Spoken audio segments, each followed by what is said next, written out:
மைக்கு நம்மக்கிட்ட வந்துருச்சுன்னு வச்சுக்கோங்க. நம்ம இயல்பில் எப்படி ஆளாக இருந்தாலும் சரி, எப்படி மோசமானவனாக இருந்தாலும் சரி, மைக்கு கையில் கொடுத்துட்றீங்க, நம்மளை கேமராவில் படம் பிடிக்கிறாங்கும் போது கொஞ்சம் ஒழுக்கம் ஜழுக்கமாக பேச பழகணும்.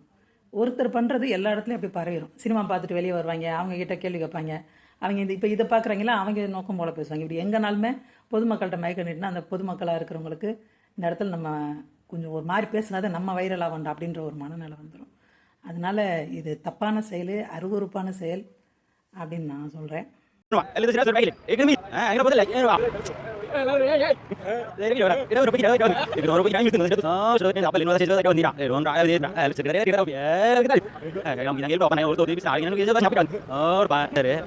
தூக்கி நல்லா சொருவினாரு. இது வேற ஆடணும் அவரு. ஆடி இந்த வாட்டியாவது ஒரு ஜெயிச்சா உண்டு இல்லை. 18 வருஷம் சுத்தடிச்சது வந்து திரும்பி அடிக்கப்படும் அவருக்கு. இந்த வாட்டி அவர் அடிக்கப்படுவார். வேற வழி. ஒரு எக்ஸ்ட்ரா பெட்டிங்கோட பிறந்துட்டு அப்படிலாம் பேசணும்னு சொல்லி கொடுத்துருக்காங்க. எனக்கு நல்லா இருக்கு.